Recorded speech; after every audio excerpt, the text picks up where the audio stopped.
Governor ప్రసంగం చూస్తే ఎప్పుడు కూడా ప్రభుత్వం యొక్క డాక్యుమెంట్గా పాలసీగా ఉంటుంది. ప్రభుత్వం చేసిన పనులు చేయబోయే పనులు మొత్తం కూడా కూలంకషంగా ఒక పాలసీ రూపంలో తీసుకురావడమే అది మా అందరికీ తెలుసు అధ్యక్ష. కాబట్టి అందులో ఏమన్నా ఉంటుందా అని చెప్పేసి 28 పేజీలు మొత్తం చూస్తే ఆ యొక్క మొత్తం ప్రసంగాన్ని మొత్తం చదివినా కూడా దానికి ఒక దశ లేదు, దిశ లేదు, అందులో పస లేదు. అధ్యక్ష, చేసింది చాలా ఘోరంతా, చెప్పుకుంది మీరంతా కొండంతా. చాలా విషయాలు చెప్పారు, చాలా ప్రోగ్రెస్ ఉన్నది, చాలా మొత్తం కూడా ట్రాన్స్ఫార్మింగ్ చేస్తున్నాం అని చెప్పి కూడా చెప్పారు. ఖచ్చితంగా ట్రాన్స్ఫార్మింగ్ చేస్తున్నారు, కానీ నెగిటివ్ డైరెక్షన్లో చేస్తున్నారు అధ్యక్ష, పాజిటివ్ డైరెక్షన్లో కాదు. ప్రభుత్వం ఏర్పడక ముందు పార్టీలు ఖచ్చితంగా తమ యొక్క హామీలు ఇస్తుంటాయి. ఆ హామీలు ప్రజలు అడిగినా అడగకున్నా ప్రజల అవసరాల కోసం ఇస్తుంటాయి. మీరిచ్చిన హామీలు నిజంగానే కొంత టైం ఇవ్వాలనే ఉద్దేశంతో సంవత్సరాల పాటుగా మేము ఎక్కువ మాట్లాడలేదు అధ్యక్ష. మీరు ఎవరు ప్రజలు అడగకున్నా మీరు బాండ్ పేపర్స్ ఇచ్చిండ్రు, నమ్మకం కలిగించడానికి డేట్స్ ఇచ్చిండ్రు, అదేవిధంగా డెడ్ లైన్స్ ఇచ్చిండ్రు, కానీ వాటిని ఇప్పటివరకే అన్ని అంశాల మీద కూడా పదే పదే తప్పిండ్రు అధ్యక్ష.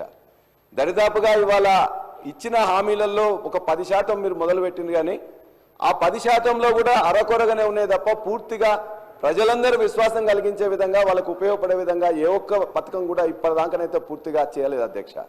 మిగతా 90% హామీలు కూడా ఖచ్చితంగా ఇవాళ చేయలే.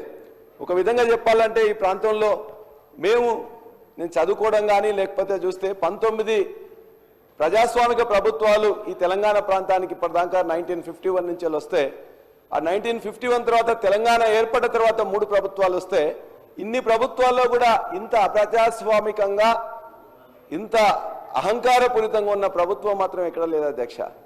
అంతేకాదు అధ్యక్ష, అనుభవాలు ఏమితో ఇవాళ అత్యంత తక్కువ కాలంలోనే అప్రతిష్ట మూట కట్టుకున్న ప్రభుత్వం ఈ ప్రభుత్వంగా ప్రజలందరూ భావిస్తున్నారు అధ్యక్ష.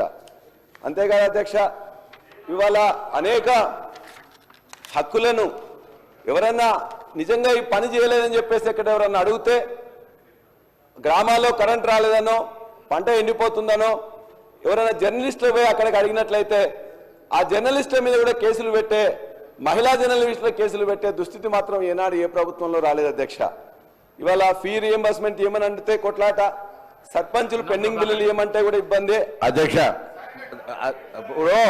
సార్ లేని ఆ మహిళా జర్నలిస్ట్ పెట్టిన వీడియోను మీరు కూడా సభ ముందు మీరు చూసి అది పనిష్మెంట్ అని ఫీల్ అయ్యి ఒకవేళ పల్లారాజేశ్వరరెడ్డి గారి మీద కూడా అటువంటి మాటలు మాట్లాడి ఉంటే వారు ఎటువంటి శిక్ష అవసరం లేదంటే రేపు పొద్దుగాల అటువంటి వీడియో తయారైతే పెద్ద ఇష్యూ కాదు. కాంగ్రెస్ పార్టీకి అయితే పెద్ద తయారు చేయాలని కూడా పెద్ద ఇష్యూ కాదు, కానీ అటువంటి వీడియోలు కూడా వీళ్ళు సమర్థిస్తే అంతకంటే వాళ్ళకు ఉండేటువంటి ఎటువంటి విచక్షణ కోల్పోయి పూర్తిగా ఫ్రస్ట్రేషన్లు ఉన్నారో అర్థమవుతుంది.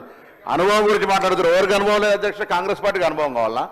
అనుభవం గురించి మాట్లాడుతూ ఉన్నారు, లేకపోతే పెద్ద అనుభవ రాహిత్యంగా పని జరుగుతుంది అంటున్నారు. 14 సంవత్సరాల మొత్తం అణిచివేతకు గురైనాడు. ఎక్కడ అణిచివేతకు గురైనాడు అధ్యక్ష? ప్రజాస్వామ్యమే లేదని చెప్తా ఉన్నారు 14 సంవత్సరాలు. ఇటువంటి పద్ధతి మాట్లాడితే నేను దయచేసి సభకు సంబంధించి గవర్నర్ గారి ప్రసంగం మీద వారు చెప్పమనండి, వారికి విమర్శించదలుచుకున్నా మేము నెగటివ్ రోడ్లో పోతున్నామంటే మాకే అభ్యంతరం లేదు. గవర్నమెంట్ మేము 14 నెలల్లో మేము ప్రభుత్వం దిశ వేరుగా పోతా ఉన్నది, అవన్నీ మాట్లాడుకోండి. కానీ ఒక మాకు జర్నలిస్ట్ అంటే గౌరవం ఉంది. జర్నలిస్టులకు కాంగ్రెస్ పార్టీకి సంబంధించి ఎన్నడూ కూడా మేము అట్లా సొంత పత్రికలు సొంత టీవీలు పెట్టుకోవాలని ప్రయత్నం ఎన్నడూ చేయలేము. మేము జర్నలిస్టుల మీద విశ్వాసం అనేది మంచి రాయాలి, చెడుగు రాయాలని. ఇక అంత పూర్తిగా భాష మీరందరికీ ఒకసారి వీడియో చూస్తే ఆ భాషను ఎవరు వ్యక్తిగతంగా ఎవరి గురించి మాట్లాడుతున్నారు ఆ భాషను చూసినట్టయితే మేము సమర్థిస్తే సభ్యులు ఆ జర్నలిస్టుకి మద్దతుగా మాట్లాడినటువంటి మాట ఉపసంహరించుకోమని చెప్పి కోరుతాను ఈ సందర్భంగా.